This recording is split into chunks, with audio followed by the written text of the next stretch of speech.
Welcome to mood of the AP. This is Satish. AP assembly ఎన్నికల్లో ఈసారి Janasena party కీలక పాత్ర పోషించనుంది. ఇప్పటికే టీడీపీతో పొత్తు పెట్టుకున్న జనసేన అటు కేంద్రంలో బీజేపీ నేతృత్వంలోని ఎన్డీఏ భాగస్వామిగాను కొనసాగుతోంది. రాష్ట్రంలో టీడీపీ, కేంద్రంలో బీజేపీకి మద్దతిస్తున్న జనసేన అని పవన్ కళ్యాణ్ చుట్టూనే ఏపీ రాజకీయం తిరుగుతోంది. పవన్ను ఒంటరిగా పోటీ చేయమని ఎవరు ఎన్ని సవాళ్లు విసిరినా అధికార వైసీపీని ఓడించాలన్న ఏకైక టార్గెట్తో టీడీపీతో పొత్తుకే మొగ్గు చూపారు పవన్. మరి పవన్ లక్ష్యం నెరవేరుతుందా? జనం ఏమనుకుంటున్నారు? జనం దృష్టిలో జనసేన ప్లస్లేంటి, మైనస్లేంటి? జనం పర్సెప్షన్లో జనసేనకున్న ప్లస్లేంటో మైనస్లేంటో ఒకసారి చూద్దాం. ముందుగా ప్లస్ల విషయానికి వస్తే జనంలో తిరిగిలేని ఇమేజ్. పవన్ కళ్యాణ్కు జనంలో తిరిగిలేని ఇమేజ్ ఉంది.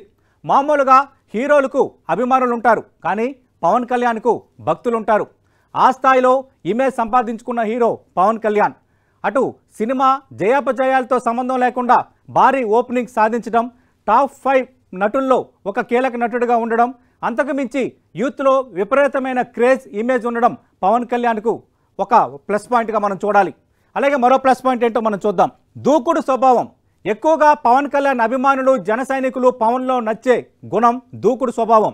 ఆయన దూకుడుగా మాట్లాడడం, దూకుడుగా కొన్ని చేష్టలు చేయడం, ఇవన్నీ పవన్ అభిమానులు ఎక్కువగా ఇష్టపడతారు.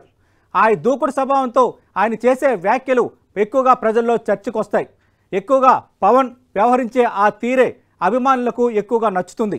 జన సైనికులు కూడా తమ నాయకుడు అదే స్థాయిలో మాట్లాడాలని కోరుకుంటారు. అదే స్థాయిలో దూకుడు స్వభావంతో ఉండాలని కోరుకుంటారు. అలాగే చాలా ఇన్సిడెంట్లు అయ్యేటప్పుడు కూడా దూకుడుగా ముందుకు వెళ్ళడం, ముళ్ళ కంచెలు అన్నీ దాటుకొని, బారికేడ్లు దాటుకొని ముందుకు వెళ్ళడం, అలాగే ఓపెన్ టాప్ జీప్ మీద ప్రయాణం చేయటం, ఈ విధంగా కొంత దూకుడు ప్రదర్శించడం అనేది పవన్ కళ్యాణ్ నైజంగా మనం చూడొచ్చు. ఆ దూకుడు స్వభావమే ఎక్కువ మంది అభిమానులను ఆయనకు దగ్గర చేసిందనేది ఒక ప్లస్ పాయింట్గా చెప్తారు. అలాగే మరో ప్లస్ పాయింట్ ఏంటో మనం చూద్దాం. స్వచ్ఛందంగా తరలి వచ్చే అభిమానులు. మామూలుగా మనం చూస్తే పవన్ కళ్యాణ్కు ఉన్న ఇమేజ్, పవన్ కళ్యాణ్కు ఉన్న ఫాలోయింగ్ నేపథ్యంలో పవన్ కళ్యాణ్ ఏ కార్యక్రమానికి పిలుపునిచ్చినా, ఎక్కడికి వెళ్ళినా అభిమానులు స్వచ్ఛందంగా తరలి వస్తారు. ఎందుకంటే రాజకీయాల్లో కొన్ని రాజకీయ పార్టీలు కొన్ని సభలు నిర్వహించాలన్నా, అలాగే భారీగా ర్యాలీలు తీయాలన్నా, కంపేటివ్గా జనసేనతో కానీ పవన్ కళ్యాణ్తో కానీ పోల్చుకునేటప్పుడు కొంత నియోజకవర్గాల నుంచి పార్టీ కార్యకర్తలని, ప్రజలని తరలించే పరిస్థితి కనిపిస్తుంది. కానీ పవన్ కళ్యాణ్ విషయానికి వస్తే సొంత ఖర్చులు పెట్టుకొని అభిమానులు స్వచ్ఛందంగా ఆయన కార్యక్రమాలు, సభలకు హాజరవుతారు.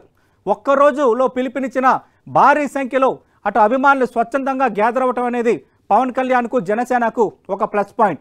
అదే సందర్భంలో ఆయన ఒక్క పిలిపిస్తే స్వచ్ఛందంగా కార్యక్రమాలు నిర్వహించే స్థాయి అభిమానులు పవన్ కళ్యాణ్కు ఉండడం ఆయనకు ఒక ప్లస్ పాయింట్.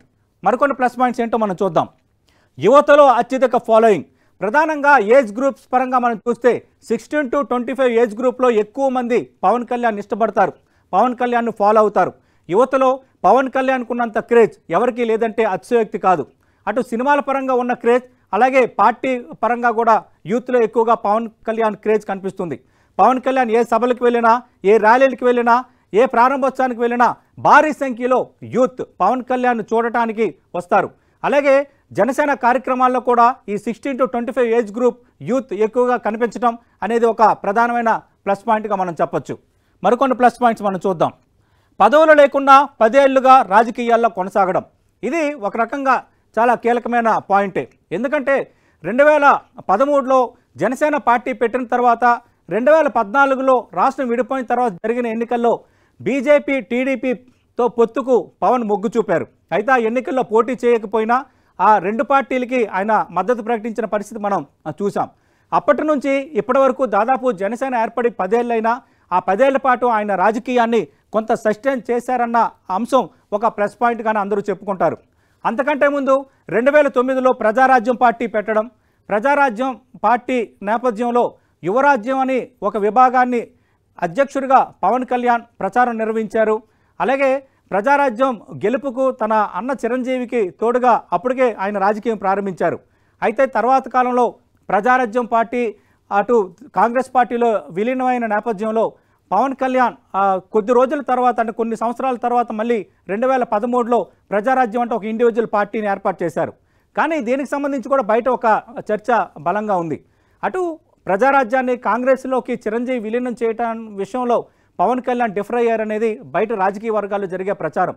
ఆ విషయంలో చిరంజీవి వ్యవహరించిన తీరు తనకి నచ్చలేదు అన్న ఒక అభిప్రాయం కూడా మెజార్టీ వ్యక్తుల్లో ఉంది.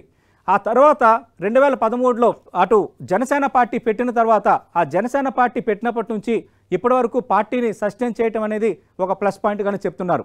2019 ఎన్నికల్లో ఒంటరిగా వెళ్ళినా మళ్ళీ ఇప్పుడు తెలుగుదేశం పార్టీకి దగ్గర అవుతుండడం, ఈ 10 ఏళ్ల పాటు పార్టీ క్యాడర్ని లీడర్స్ని కొంత సస్టైన్ చేయడం అనేది ఒక ప్లస్ పాయింట్గానే చెప్తున్నారు. మరికొన్ని ప్లస్ పాయింట్లు ఏంటో మనం చూద్దాం. టీడీపీతో పొత్తు, ఇది చాలా కీలకమైన పాయింట్. నేను ఇందాకే ప్రస్తావించినట్టు 2014లో పవన్ కళ్యాణ్ టీడీపీతో పొత్తు కుదుర్చుకున్నారు. టీడీపీ, బీజేపీ, పవన్ కళ్యాణ్ ముగ్గురు కలిసి ఎన్నికలకు వెళ్ళారు. కానీ ఆ ఎన్నికల్లో జనసేన పోటీ చేయలేదు, మామూలుగా మద్దతుగానే ప్రకటించింది. 2019 ఎన్నికలకు వచ్చేసరికి తెలుగుదేశం పార్టీ, బీజేపీ, జనసేన 3 ఒంటరిగానే పోటీ చేశాయి. అయితే గత ఎన్నికల్లో ఒంటరిగా పోటీ చేయడం వల్ల చాలా నష్టపోయి ఉన్న భావనలో పవన్ కళ్యాణ్ ముందు నుంచి ఉన్నారు. గతంలోనే తెలుగుదేశం పార్టీతో పొత్తు పెట్టుకొని ఉన్నట్లయితే ఖచ్చితంగా కొంత సీట్లు వచ్చేవి. 2 పార్టీలకు సంబంధించి అటు ఓట్లు ట్రాన్స్ఫర్ అవ్వటం వల్ల ఖచ్చితంగా ఫలితాలు బాగుండేవి అన్న అంచనాలో పవన్ కళ్యాణ్ ఓటమి తర్వాత ఒక భావనకు వచ్చారని ఆయనకి సన్నిహిత నేతలు చాలామంది చెప్తారు.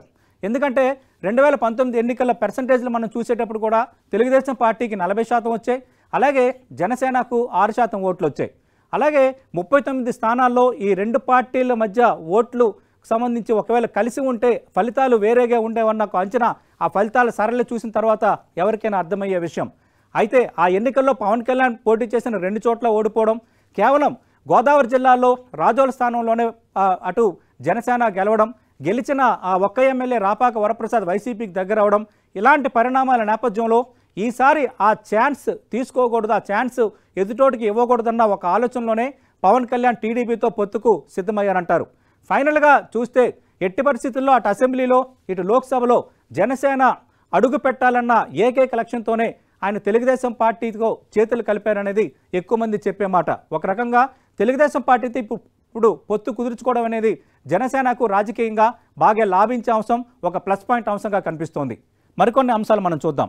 బీజేపీ పెద్దల అండదండలు, జనసేన అధినేత పవన్ కళ్యాణ్కు జనసేన పార్టీకి బీజేపీ పెద్దల అండదండలు అనేది మరో ప్లస్ పాయింట్గా మనం చెప్పుకోవాలి. ఎందుకంటే భారతీయ జనతా పార్టీకి సంబంధించి పెద్ద లీడర్స్గా 1 and 2గా ఉన్న ప్రధాని మోదీ, అమిత్ షాలతో నేరుగా మాట్లాడే అంత చనువు ఉంది. అలాగే అటు వాళ్ళతో ప్రతి అంశాన్ని చర్చించేంత రాజకీయం చేసేంత చనువు పవన్ కళ్యాణ్ సొంతంగా చెప్తారు. ప్రధానంగా మనం చూస్తే ప్రతి విషయంలోనూ భారతీయ జనతా పార్టీ అండదండలు పవన్ కళ్యాణ్కి ఉన్నాయంటారు. ఇప్పటికీ అటు మనం చూస్తే 2 తెలుగు రాష్ట్రాల్లో అటు ఎన్డీఏ కూటమిలో ఉన్న ఏకైక భాగస్వామి పవన్ కళ్యాణే. ఇప్పటికీ కూడా పవన్ కళ్యాణ్ ఎన్డీఏలోనే ఉన్నారు. అలాగే గతంలో కూడా మనం చూస్తే ఈ మధ్యకాలంలో జరిగిన తెలంగాణ ఎన్నికల నేపథ్యంలో ఆ చనువుతోనే తెలంగాణలో మీరు పోటీ చేయాలి, మీరు పోటీ చేస్తే మాకు ఉపయోగం ఉంటుందన్న అపీల్ నేపథ్యంలోనే అటు భారతీయ జనతా పార్టీ సంబంధించి పొత్తుతో జనసేన ఇక్కడ పోటీ చేసిందనేది వాస్తవం. ఈ నేపథ్యంలో అన్ని విషయాల్లో భారతీయ జనతా పార్టీ అండదండలు పవన్ కళ్యాణ్కి ఉంటాయనడం అనేది ఆ పార్టీ నేతలు దాన్ని ఒక ప్లస్ పాయింట్గా చెప్పుకుంటారు. చాలా సందర్భాల్లో పవన్ కళ్యాణ్ కూడా బహిరంగ సభల్లో, అలాగే ఆయన మాట్లాడేటప్పుడు కేంద్రం పెద్దలతో మాట్లాడాను, ఇక్కడ ఏం జరుగుతుందో వివరించానని చాలా సందర్భాల్లో చెప్పిన అంశం కూడా మనం ఇక్కడ గుర్తుపెట్టుకోవాలి. ఆ విధంగా నా వెనక కేంద్రం ఉందన్న ఒక భావన, అలాగే జనసేనకు, పవన్ కళ్యాణ్కు, మా పార్టీ అధినేతకు కేంద్రంలో ఉన్న ప్రధాని మోదీ, అమిత్ షా లాంటి నేతల మద్దతు ఉందన్న ఒక రకమైన ఆలోచన, ఇవన్నీ కూడా ఒక ప్లస్ పాయింట్గానే ఆ పార్టీ నేతలు భావిస్తారు. మరికొన్ని ప్లస్ పాయింట్స్ ఏంటో మనం చూద్దాం. సొంత డబ్బుతో కార్యకర్తలు, కౌలు రైతులకు సహాయం. అంటే పవన్ కళ్యాణ్కి సంబంధించి, జనసేన పార్టీకి సంబంధించి ఎక్కువగా ఉన్న ఒక పాజిటివ్ అంశాల్లో ఇదొకటి. సొంత డబ్బుతో కార్యకర్తలు, కౌలు రైతులకు సహాయం అనేది చాలా కీలకమైన అంశం. దాదాపు వందలాది మంది కౌలు రైతులకు కోట్లాది రూపాయల సాయాన్ని పవన్ కళ్యాణ్ చేశారు. ఒక్కొక్క కౌలు రైతు కుటుంబానికి ₹1,00,000 సాయం అందించడంతో పాటు కౌలు రైతుల పిల్లలకి వాళ్ళ విద్యకు సంబంధించిన సాయం ప్రకటించడం అనేది ఒక ప్లస్ పాయింట్గానే చెప్తారు. అలాగే కార్యకర్తలు ఏ స్థాయిలో ఉన్నా, ఏ ఆపద వచ్చినా ఖచ్చితంగా పవన్ కళ్యాణ్ బెటర్గా రెస్పాండ్ అవుతారు. ఇది జనసేన పార్టీకి ఒక ప్లస్ పాయింట్గా ఆ పార్టీ నేతలు అంటుంటారు. మరికొన్ని ప్లస్ పాయింట్లు మనం చూద్దాం. ప్రజా సమస్యలపై అవగాహన. ప్రధానంగా ప్రారంభంలో కంటే రాను రాను పవన్ కళ్యాణ్ ప్రజా సమస్యలపై అవగాహన విషయంలో కొంత రాటుదేలారనేది విశ్లేషకులు చెప్పే మాట. ప్రతి చోట ప్రజా సమస్యలపై వెంటనే రెస్పాండ్ అయ్యే ఆ గుణం అనేది పవన్ కళ్యాణ్కు రాజకీయంగా కొంత లాభించే అంశం అనేది కొందరు అంచనా వేసే అంశం. మనం చూసాం, అటు అత్యాచారానికి గురైన సొగాలి ప్రీతి ఇష్యూ కానీ, వైఎస్ జగన్మోహన్ రెడ్డి ప్రభుత్వం అధికారంలోకి వచ్చిన తొలినాళ్లలో విశాఖ వేదికగా ఇసుకపై చేసిన పోరాటం కానీ, అలాగే రాష్ట్ర వ్యాప్తంగా రోడ్లపై చేసిన ఆ సెల్ఫీ పోరాటం కానీ, ఇప్పుడు లేటెస్ట్గా ఈ మధ్యకాలంలో ఆంధ్రప్రదేశ్ ప్రభుత్వం నిర్మించిన ఉద్దానం వాటర్ ప్రాజెక్టు, అలాగే అక్కడున్న ఆసుపత్రి సేవలు మెరుగుపరచడం, ఈ అంశాలన్నిటికి సంబంధించి గతంలోనే పవన్ కళ్యాణ్ ఉద్దానం సమస్యపై పోరాటం చేశారు. అలాగే మనం ఇందాక మాట్లాడుకున్నట్టు కౌలు రైతుల సమస్యలపై స్పందించడం, ఈ విధంగా కొంత ప్రజా సమస్యలపై అవగాహన, ప్రజా సమస్యలపై స్పందించే లక్షణం ఒక ప్లస్ పాయింట్గా ఎక్కువ మంది చెప్పుకుంటారు. మరికొన్ని ప్లస్ పాయింట్స్ ఏంటో మనం చూద్దాం. సీఎం జగన్ను నేరుగా టార్గెట్ చేయగలిగే సత్తా. ఈ విషయంలో పవన్ కళ్యాణ్ మిగతా నేతలతో పోల్చుకుంటే ముందు వరుసలోనే ఉంటారు. ఫలితాలు ఎలా ఉన్నా పవన్ కళ్యాణ్ సీఎం జగన్ను టార్గెట్ చేయడంలో, సీఎం జగన్పై ఏ స్థాయిలోనైనా మాట్లాడే విషయంలో వెనకడుగు వెయ్యరు, భయపడరు అన్న ఒక అంశం ఎక్కువగా ఆ పార్టీ నేతలు, కార్యకర్తలు ప్లస్ పాయింట్గా చెప్పుకుంటారు. కాపు రిజర్వేషన్ల ఎపిసోడ్ జరిగినప్పుడు, ముద్రగడ ఎపిసోడ్ జరిగినప్పుడు ఆ సందర్భంలో కూడా ఆ పవన్ కళ్యాణ్ జగన్మోహన్ రెడ్డిని ఉద్దేశించి చేసిన వ్యాఖ్యలు రాష్ట్ర రాజకీయాల్లో ఒక రకంగా ఆ చర్చకు దారితీసాయి. ప్రతి విషయంలో కూడా ఎంతసేపు నా 3 పెళ్లిళ్లపై మాట్లాడతారని పదే పదే జగన్ని టార్గెట్ చేయడం, అదే సందర్భంలో జగన్మోహన్ రెడ్డిని ఓడించడమైన లక్ష్యం, వైసీపీని ఖచ్చితంగా ఓడిస్తాం, ఇంటికి పంపిస్తామంటూ ఆ తరహా డైలాగులు చెప్పడం అనేది ప్రధానంగా ఎక్కువ మంది ఆ పార్టీ కార్యకర్తలు, జనసేన కార్యకర్తలు గట్టిగా నిలబడతారు, సీఎం జగన్ని ఎదుర్కోవటంలో దేనికైనా సిద్ధమన్న ధోరణిని ప్రదర్శిస్తారన్న అంశాలు ఒక ప్లస్ పాయింట్గా వాళ్ళు చెప్పుకుంటారు. పవన్ కళ్యాణ్కి సంబంధించి ప్లస్ పాయింట్లు ఏ విధంగా ఉంటే మైనస్ పాయింట్లు ఏంటో ఒకసారి చూద్దాం. జనం పెర్సెప్షన్లో జనసేనకు ఉన్న మైనస్ పాయింట్లు ఏంటో ఇప్పుడు చూద్దాం. మైనస్ పాయింట్ల విషయానికి వస్తే అభిమానులను ఓటర్లుగా మార్చలేకపోవడం, ఇది చాలా కీలకమైన మైనస్ పాయింట్, చాలా పెద్ద మైనస్ పాయింట్ జనసేనకు సంబంధించి. ఇందాకే మనం చెప్పినట్టు ప్రారంభంలోనే ప్లస్ పాయింట్లలో విశ్లేషించినట్టు పవన్ కళ్యాణ్కు కోట్లాది మంది అభిమానులు ఉన్నారు, కోట్లాది మంది యూత్ ఫాలోయింగ్ ఉంది. కానీ వాళ్ళెవరూ ఇప్పటికీ స్పెసిఫిక్గా ఒక ప్రధానమైన ఓటు బ్యాంక్గా మారకపోవడం అనేది జనసేనకు, పవన్ కళ్యాణ్కు ఒక పెద్ద మైనస్ పాయింట్గానే చెప్పుకోవాలి. చాలా సందర్భాల్లో పవన్ కళ్యాణ్ కూడా, బాబు మీరందరూ సీఎం సీఎం అని అరుస్తారు, కానీ ఒక్కరు కూడా ఓట్లేయరు, ముందు ఓట్లేసి నాపైన అభిమానాన్ని నిరూపించుకుంటని చాలా బహిరంగ సమావేశాల్లో ఆ పార్టీ వేదికలపైన పవన్ కళ్యాణ్ నేరుగా మాట్లాడారంటే, అంటే ఆయన అభిమానించే వాళ్ళు ఓటర్లుగా మారట్లేదన్న ఆవేదన, ఆక్రందన పవన్ కళ్యాణ్లో ఏ స్థాయిలో ఉందో మనకు తెలుసుకోవచ్చు. నిజంగా పవన్ కళ్యాణ్కున్న ఈ ఫాలోయింగ్, పవన్ కళ్యాణ్కున్న ఈ కోట్లాది మంది అభిమానులు నిజంగా ఓటర్లుగా మారితే అనుకున్న లక్ష్యాన్ని చాలా ఈజీగా రీచ్ అవుతారని చాలామంది రాజకీయ విశ్లేషకులు కూడా చెప్తారు. ప్రధానంగా పవన్ కళ్యాణ్ సోదరుడు చిరంజీవి ప్రజారాజ్యం పార్టీ పెట్టినప్పుడు 2009 ఎన్నికల్లో 18% ఓటు బ్యాంకును ప్రజారాజ్యం పార్టీ సంపాదించుకుంది. ఫలితాలు ఎలా ఉన్నా 18% ఓటు బ్యాంక్ సాధించడం అనేది అప్పట్లో కొంత సంచలనంగానే మారింది. అదే స్థాయిలో స్టార్డమ్ ఉన్న పవన్ కళ్యాణ్కు ఎందుకు అభిమానులు ఓటర్లుగా మారటం లేదనేది అటు పవన్ కళ్యాణ్ అభిమానుల్లోనూ, జన సైనికుల్లోనూ, రాజకీయ విశ్లేషకుల్లోనూ తొలిచే ప్రశ్న. అదే నేపథ్యంలో మనం చూస్తే ఇంత ఫాలోయింగ్ ఉండి, ఇంత అభిమానులు ఉండి కూడా పవన్ కళ్యాణ్ గత ఎన్నికల్లో 2 చోట్ల ఓడిపోయిన వాతావరణం మనం చూసాం. ఈ విధంగా ఇంత స్థాయిలో అభిమాన గణం ఉన్న అభిమాన గణాన్ని ఓటర్లుగా మార్చలేకపోయారనేది జనసేనకు సంబంధించిన ప్రధానమైన మైనస్ పాయింట్. మరో మైనస్ పాయింట్ ఏంటో ఒకసారి చూద్దాం. అర్ధబలం ఉన్న నేతలు లేకపోవడం, ఇది కూడా చాలా పెద్ద మైనస్ పాయింట్గానే మనం చెప్పుకోవాలి. ఎందుకంటే ఏ రాజకీయ పార్టీకైనా కొన్ని సందర్భాల్లో కొందరు నేతలు ఆ పార్టీ అధ్యక్షుడికున్న ఇమేజ్తోనో, అలాగే ఆ పార్టీకి ప్రజల్లో వచ్చిన ఇమేజ్తోనో గెలుపొందే వాతావరణం ఉంటుంది. కానీ కొందరు నేతలకు మాత్రం ఖచ్చితంగా అర్ధబలం అనేది విజయ అవకాశాలను నిర్ణయిస్తుంది. ఈ నేపథ్యంలో టీడీపీ, వైఎస్ఆర్ కాంగ్రెస్ పార్టీతో పోల్చుకుంటే జనసేనలో అర్ధబలం ఉన్న నేతలు లేకపోవడం అనేది పెద్ద మైనస్. ఈ మధ్యకాలంలో పవన్ కళ్యాణ్ చేసిన వ్యాఖ్యలు కూడా మనం చూసాం. పవన్ కళ్యాణ్ ఈ మధ్యకాలంలో ఏమన్నారు, ఎలక్షన్ కమిషనే 40 లక్షలు ఖర్చు పెట్టుకోవచ్చు అంటూ పరిమితి విధించినప్పుడు నేను జీరో బడ్జెట్ పాలిటిక్స్ చేస్తానని ఎప్పుడైనా చెప్పానా? ఖచ్చితంగా మీరు కనీసం కార్యకర్తలను పిలిచి భోజనమైనా పెడుతున్నారా? వాళ్ళని కనీసం చూసుకుంటున్నారా? మీరు డబ్బులు లేకుండా రాజకీయం చేయొచ్చు, డబ్బులు లేకుండా నేను ఎన్నికల్లో పోటీ చేయొచ్చు అన్న ఆలోచనలను దయచేసి మీ మధ్యలో నుంచి తీసేయండి అంటూ నేరుగా ఈ మధ్యకాలంలోనే ఆయన వ్యాఖ్యలు చేశారు. అంటే జనసేనకు సంబంధించి అర్ధబలం ఉన్న నేతలు లేరు అనటానికి ఈ వ్యాఖ్యలు ప్రత్యక్ష ఉదాహరణ. ముందు నుంచి కూడా పార్టీ కార్యకలాపాలకు కానీ, పార్టీ ర్యాలీలకు కానీ, పార్టీ సభలకు కానీ నేరుగా పవన్ కళ్యాణే డబ్బులు ఇస్తారని ఆ పార్టీ నేతలే బహిరంగంగా చెప్తారు. అలాగే పవన్ కళ్యాణ్ కూడా తాను సినిమాలు చేయాల్సిన పరిస్థితి వస్తుంది, సినిమాలు లేకపోతే నాకు డబ్బులు ఎక్కడ వస్తాయి, నేను పార్టీని ఎలా నడుపుతానంటే ఇండైరెక్ట్గా పార్టీని నడపడానికి అర్ధబలం ఉన్న నేతల సాయం అందటం లేదన్నది పవన్ కళ్యాణ్ విషయంలో మనకి అర్థమవుతుంది.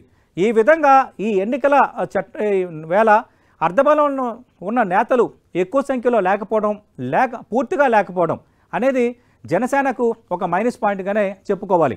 ఎందుకంటే జనసేనకు సంబంధించి టీడీపీతో పొత్తు కుదిరిన నేపథ్యంలో రేపు జనసేనకు కేటాయించే సీట్ల విషయంలో కూడా కొందరు అభ్యర్థులు తెలుగుదేశం పార్టీ సాయం చేస్తుందేమో అన్న ఒక ఆలోచనలో ఉండడం అనేది అటు అర్ధబలం లేని నేతలు జనసేనలు ఏ స్థాయిలో ఉన్నారో చెప్పడానికి ఒక ప్రత్యక్ష ఉదాహరణ. మరో మైనస్ పాయింట్ అంటే ఒకసారి చూద్దాం. క్షేత్రస్థాయిలో పార్టీని విస్తరించలేకపోవడం. పార్టీ పెట్టి 10 ఏళ్ళు అయింది. 10 ఏళ్ళు పార్టీని అయితే సస్టైన్ చేయగలిగారు, కానీ అటు క్షేత్రస్థాయి వరకు పార్టీకి సంబంధించి సంస్థాగతంగా ఏర్పాట్లు లేకపోవడం, సంస్థాగతంగా యంత్రాంగం లేకపోవడం అనేది చాలా పెద్ద మైనస్ పాయింట్. 10 ఏళ్ళు అయ్యింది పార్టీని పెట్టి, ఇప్పటివరకు పార్టీకి సంబంధించి పూర్తి స్థాయిలో రాష్ట్ర కార్యవర్గం, రాష్ట్ర స్థాయి పదవులు, జిల్లా స్థాయి పదవులు, మండల స్థాయి, వార్డు స్థాయి వరకు పార్టీకి సంబంధించి కమిటీలు లేకపోవడం అనేది పెద్ద మైనస్ పాయింట్గా చెప్తారు. ఎంతసేపు జనసేన అంటే పవన్ కళ్యాణ్, నాదెండ్ల మనోహర్, నాగేంద్ర బాబు, అలాగే ఒకరిద్దరు నేతలు, వీళ్ళకి మించి మిగతా నేతలు, జిల్లాలకు సంబంధించి యంత్రాంగం, జిల్లాకు సంబంధించి ఆ కమిటీల్లో నేతలు లేకపోవడం అనేది పెద్ద మైనస్గా చెప్తారు. ఎప్పుడైనా పవన్ కళ్యాణ్ పిలిపిస్తే అటు ఆయనతో ఉన్న అభిమానంతో కొందరు కార్యకర్తలు కార్యక్రమాలకి పొలోమని రావడం, కొన్ని కార్యక్రమాలు నిర్వహించడం అక్కడ వరకే పరిమితమవుతుంది, కానీ పటిష్టంగా పార్టీని గ్రామస్థాయి వరకు నిర్మించలేకపోయారు, గ్రామస్థాయి వరకు సరైన యంత్రాంగాన్ని ఏర్పాటు చేయలేకపోయారు అనేది ఇప్పటికీ పవన్ కళ్యాణ్ను విమర్శించే వాళ్ళు, అలాగే పవన్ కళ్యాణ్ జనసేన నిర్మాణం చూస్తే మనందరం కూడా ఒప్పుకోవాల్సిన మాట. ఇది ఒక పెద్ద మైనస్ పాయింట్గా కనిపిస్తోంది. అలాగే మరికొన్ని మైనస్ పాయింట్లు ఉన్నాయి, అవేంటో ఒకసారి చూద్దాం. ఎమ్మెల్యే స్థాయి అభ్యర్థుల కొరత. ప్రధానంగా జనసేన ఈసారి టీడీపీతో కలిసి పోటీ చేస్తోంది. రేపో మాపో జనసేన ఎన్ని సీట్లు కేటాయిస్తుందో తెలుగుదేశం పార్టీ అది కూడా తేలిపోబోతుంది. కానీ జనసేనకు ఎమ్మెల్యే స్థాయి అభ్యర్థుల కొరత అనేది ఒక పెద్ద మైనస్ పాయింట్గా చెప్తున్నారు. ఈ పాయింట్ ఎందుకు చెప్తున్నానంటే లేటెస్ట్గా ఒక ఎగ్జాంపుల్ మీకు చెప్తా. విశాఖపట్నంకు చెందిన వైఎస్ఆర్ కాంగ్రెస్ పార్టీ ఎమ్మెల్సీ వంశీకృష్ణ జనసేనలో చేరారు. ఆయన చేరారో లేదో ఆయనకి విశాఖపట్నం నార్త్ లేదా భీమిలి నుంచి టికెట్ దాదాపు కన్ఫర్మ్ అన్న చర్చ మొదలైంది. అలాగే పిఠాపురంకు చెందిన అధికార పార్టీ ఎమ్మెల్యే దొరబాబు జనసేనకు దగ్గరవుతున్నారన్న ప్రచారం జరుగుతోంది. ఆయన తాను జనసేన నుంచి పిఠాపురం నుంచి పోటీ చేసే అవకాశం ఉందని కొందరు వాళ్ళ సాచల దగ్గర చెప్పుకుంటున్నారట. అంటే జనసేనకు సంబంధించి చేరిన నేతకి వెంటనే టికెట్ వచ్చే వాతావరణం ఉందంటే అప్పటి వరకు ఆ పార్టీకి సంబంధించి ఆయా స్థానాలకు బలమైన అభ్యర్థులు లేరని ఒప్పుకున్నట్టే కదా. రాష్ట్ర వ్యాప్తంగా మెజార్టీ స్థానాల్లో ఇదే పరిస్థితి ఉందన్నది జనసేనను చూస్తే మనకి క్లియర్ కట్గా అర్థమవుతుంది.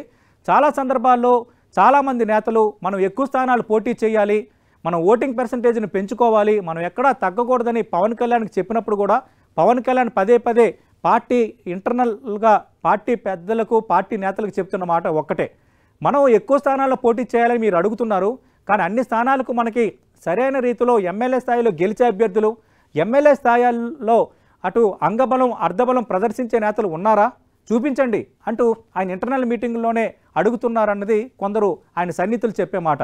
ఈ విధంగా చూసుకున్నప్పుడు టీడీపీ వైఎస్ఆర్ కాంగ్రెస్ పార్టీతో పోల్చితే ఎమ్మెల్యే స్థాయి అభ్యర్థుల కొరత జనసేనకు ఒక మైనస్ పాయింట్గా చెప్పుకోవచ్చు. మరికొన్ని మైనస్ పాయింట్లు అంటే ఒకసారి చూద్దాం. పార్టీకి తక్కువ సమయం కేటాయించటం, ఇది ఒక మైనస్ పాయింట్. ఎందుకంటే పవన్ కళ్యాణ్ సినిమా నటుడుగా ఉన్నారు. ఒక రకంగా ఆయన 2 పడవల ప్రయాణం చేస్తున్నారు. ఒకవైపు సినిమాలు, మరోవైపు రాజకీయాలు. ఒక్కొక్క సందర్భంలో ఆయన గెస్ట్ రోల్ పోషిస్తారు రాజకీయాల్లో, ఆయన సీరియస్ పొలిటీషియన్గా ఉండరు అన్న ఒక భావన కొందరు ప్రజల్లో ఉంది. అలాగే రాజకీయ విశ్లేషకులు, ప్రతిపక్ష పార్టీలు కూడా ఆయన విషయంలో వేలెత్తి చూపించే అంశం ఇది. ఒకవైపు సినిమాలు లేకపోతే నేను పార్టీని నడపలేనని పవన్ కళ్యాణ్ పదే పదే మాట్లాడినా కూడా సీరియస్గా రాజకీయాలను కంటిన్యూ చేయరు, పార్టీకి తక్కువ సమయం కేటాయిస్తారు అన్నది ఒక మైనస్ పాయింట్గా ఎక్కువ మంది చెప్పుకుంటారు. ఏదైనా ఒక అంశాన్ని సీరియస్గా తీసుకుంటారు, మళ్ళీ సినిమా షూటింగ్ అని కొద్ది రోజులు గ్యాప్ ఇస్తారు అన్న ఒక రకమైన విమర్శ పవన్ కళ్యాణ్పై ఉంది. ఒక ఎగ్జాంపుల్ నేను మీ ముందుకు తెచ్చే ప్రయత్నం చేస్తాను. ప్రధానంగా మనం చూస్తే పవన్ కళ్యాణ్ వారాహి యాత్ర పేరుతో ప్రజల్లోకి వెళ్ళారు. 4 విడతల వారాహి యాత్ర పూర్తయింది. ఆ యాత్ర పూర్తయి 4 నెలలైంది. ఇప్పుడు 5వ విడత ప్రారంభం కాలేదు. అంటే 4 విడతల వారాహి యాత్రకి 4 నెలల గ్యాప్ వచ్చింది. ఈ విధంగా పవన్ కళ్యాణ్ సీరియస్గా ఒక్కోసారి పాలిటిక్స్ని కంటిన్యూగా చేయరు. ఒక కంటిన్యూటీ ప్రతి సందర్భంలో మిస్ అవుతుంది. పార్టీకి ఈ దిశగా కొంత తక్కువ సమయం కేటాయిస్తున్నారన్న విమర్శ, ఆరోపణ ఒక మైనస్ పాయింట్గా చెప్పుకోవచ్చు. మరికొన్ని మైనస్ పాయింట్లు అంటే ఒకసారి చూద్దాం. సీఎం అభ్యర్థిని కాను అని ప్రకటించుకోవటం, ఇది పవన్ కళ్యాణ్ విషయంలో ఒక పెద్ద బ్లండర్గా విశ్లేషకులు చెప్తారు. ఎందుకంటే ఏ రాజకీయ పార్టీ అయినా ఎన్నికల సమరాంగంలోకి దిగినప్పుడు, రాజకీయాలు చేయడానికి సిద్ధమైనప్పుడు అంతిమ లక్ష్యం అధికారం. అధికారంలోకి రావడం, ఆ పార్టీ అధ్యక్షుడు సీఎం అవ్వడం, అటు ప్రజలకు ఆ పార్టీ ఇచ్చిన హామీలు నెరవేర్చే దిశగా అడుగులు వేయటం. ఏ పార్టీ అయినా చేసే ఆలోచన ఇదే. అది చిన్న పార్టీ కావచ్చు, పెద్ద పార్టీ కావచ్చు. కానీ నేను సీఎం అభ్యర్థిని కాను, నేను సీఎం అవ్వడానికి ఇక్కడికి రాలేదు, నేను ప్రజా సేవకుణ్ణి, నాకు మీరు ఓట్లేసినా ఓట్లేయకపోయినా, నన్ను సీఎం చేసినా చేయకపోయినా నేను మీ తరపునే ఉంటా, ప్రజల తరపున పోరాటం చేస్తానని చాలా సందర్భాల్లో పవన్ చేసే వ్యాఖ్యలు జన సైనికులకు, పార్టీ కార్యకర్తలకు చికాకు తెప్పిస్తుంటాయి. మరి నువ్వు సీఎం కాను అన్నప్పుడు మేమెందుకు నీకు కష్టపడాలన్న ఒక భావన కూడా పవన్ కళ్యాణ్ అభిమానించే వర్గాల్లో ఒక వర్గం ఎక్కువగా ఎత్తి చూపించే అంశం. అటు రాజకీయంగా పవన్ కళ్యాణ్ చేసే వ్యాఖ్యలు ఆయనలో కొంత కాన్ఫిడెన్స్ లేదన్న సంకేతాన్ని పంపే ప్రమాదం ఉందన్న ఆలోచనలు కూడా కొందరు విశ్లేషకులు చేస్తుంటారు. ఈ విధంగా సీఎం అభ్యర్థిని కాను అని ప్రకటించుకోవటం, ఇవన్నీ చూస్తున్నప్పుడు ఇది ఒక పెద్ద మైనస్ పాయింట్గానే మనం చూడాలి. జనసేన విషయంలో మరో మైనస్ పాయింట్ ఒకసారి చూద్దాం. బీజేపీ టీడీపీతో డ్యూయల్ రోల్. మనం ఇందాక అనుకున్నట్టు పవన్ కళ్యాణ్ అటు రాజకీయాలు, సినిమాలంటూ 2 పడవల ప్రయాణం ఎలా చేస్తున్నారో, అలాగే పొత్తుల విషయంలో కూడా 2 పడవల ప్రయాణం చేస్తున్నావా అని అనేవాళ్ళు కూడా ఉన్నారు. ఎందుకు ఈ మాట చెప్తున్నానంటే 2 తెలుగు రాష్ట్రాల నుంచి ఎన్డీఏలో భాగస్వామిగా ఉన్న ఏకైక పార్టీ, ఏకైక నాయకుడు పవన్ కళ్యాణ్, జనసేన మాత్రమే. పవన్ కళ్యాణ్ ఈ మధ్య కాలంలోనే తెలుగుదేశం పార్టీతో పొత్తు కుదుర్చుకున్నారు. అలాగని భారతీయ జనతా పార్టీ టీడీపీతో పొత్తు లేదు. రేపటి కాలంలో భారతీయ జనతా పార్టీ కూడా మాతో ఖచ్చితంగా పొత్తుతో కలిసి వస్తుందన్న ఆశను, ఆకాంక్షను పవన్ కళ్యాణ్ చాలా సందర్భాల్లో వ్యక్తపరుస్తున్నారు. అటు తెలుగుదేశం పార్టీ కూడా భారతీయ జనతా పార్టీ వస్తే మేము స్వాగతిస్తామని పదే పదే చెబుతోంది. కానీ భారతీయ జనతా పార్టీ వస్తుందా రాదా అన్న మీమాంస ఇంకా కొనసాగుతూనే ఉంది.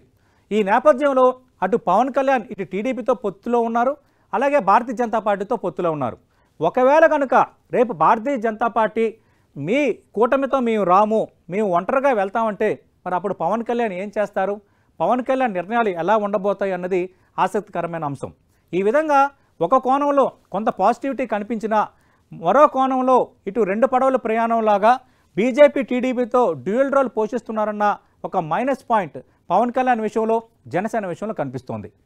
మరో మైనస్ పాయింట్ ఉంది, అదేంటో ఒకసారి చూద్దాం. మాటల్లో ఉన్న పవర్ చేతల్లో చూపకపోవడం. మామూలుగా పవన్ కళ్యాణ్ని అభిమానులు సినిమా ఇండస్ట్రీలో పవర్ స్టార్ అంటారు. ఆయన మాటలు కూడా అంతే పవర్గా ఉంటాయి, ఆయన వ్యాఖ్యలు కూడా అంతే ఫైర్గా ఉంటాయి. కానీ మాటల్లో ఉన్న పవర్, అలాగే ఆయన డైలాగుల్లో ఉన్న ఫైర్ చేతల్లో కనిపించదనేది ఎక్కువ మంది అభిప్రాయపడే అంశం. ఎందుకంటే కొన్ని అంశాలకు సంబంధించి ఆయన ప్రకటనలు భారీగా చేస్తారు, తాడో పేడో తేల్చుకుంటామంటారు. కానీ మళ్ళీ కొద్ది రోజులు గ్యాప్ ఇవ్వడం, వెంటనే అనుకున్న కార్యక్రమాన్ని ఆ దిశగా తీసుకెళ్ళలేకపోవడం, ఇవన్నీ చూస్తున్నప్పుడు మాటల్లో ఉన్న పవర్ చేతల్లో చూపు అన్న ఒక భావన అటు జనసేనకు, పవన్ కళ్యాణ్కి సంబంధించి మరో మైనస్ పాయింట్గా మనం చెప్పుకోవాలి. జనసేనకు సంబంధించి ప్లస్లు మైనస్లు ఏంటో చూసాం కదా. కానీ పవన్ కళ్యాణ్ విషయంలో ఆయన వ్యవహరిస్తున్న తీరు, ఆయన పన్నుతున్న వ్యూహాలు ఎంతవరకు ప్లస్ అవుతాయో, ఎంతవరకు మైనస్ అవుతాయో తెలియాలంటే మనం రేపటి ఎన్నికల వరకు వేచి చూడాల్సిందే. తెలుగుదేశం పార్టీ పొత్తు విషయంలో భిన్న వాదనలు ఉన్నాయి. ఒంటరిగా వెళితే తమ బలాన్ని అంచనా వేసుకోవచ్చు, గతంతో పోల్చుకుంటే ఓటింగ్ పర్సంటేజు పార్టీకి బలం పెరిగింది, ఖచ్చితంగా ప్రభావం చూపగలమన్న వాదన ఒకవైపు ఉంది. కానీ తెలుగుదేశం పార్టీతో పొత్తు పెట్టుకుంటేనే రేపొద్దున్న సీట్లు సాధించగలం, ఓట్లు సాధించగలం, ఆ విధంగా అటు శాసనసభలో ఇటు లోక్సభలో అడుగు పెట్టగలం అన్న వాదన అటు పవన్ కళ్యాణ్తో పాటు ఆ పార్టీ నేతల్లో మరికొందరు చేసే వాదన. ఏదేమైనా రేపు టీడీపీ జనసేన కలిసి వెళ్ళబోతున్నాయనేది సుస్పష్టం. మరి భారతీయ జనతా పార్టీ కలుస్తుందా లేదా అనేది మనం వేచి చూడాల్సిన అంశం. ఏదేమైనా అటు పవన్ కళ్యాణ్ ఈసారి ఎలా అయినా వైసీపీని ఓడించాలన్నదే ఒక ప్రధాన టార్గెట్గా పెట్టుకున్నారు. ఆ దిశగా టీడీపీతో పొత్తు పెట్టుకున్న పవన్ కళ్యాణ్ మరి సీట్లు ఓట్లు సాధిస్తారా? పవన్ కళ్యాణ్ పన్నుతున్న వ్యూహాలు ఫలిస్తాయా? ఇవన్నీ తెలియాలంటే మనం వచ్చే ఎన్నికల వరకు ఆగాల్సిందే. ఇది జనసేనకు సంబంధించి ప్లస్లు మైనస్లపై 10 టీవీ ఇన్ డెప్త్ అనాలిసిస్.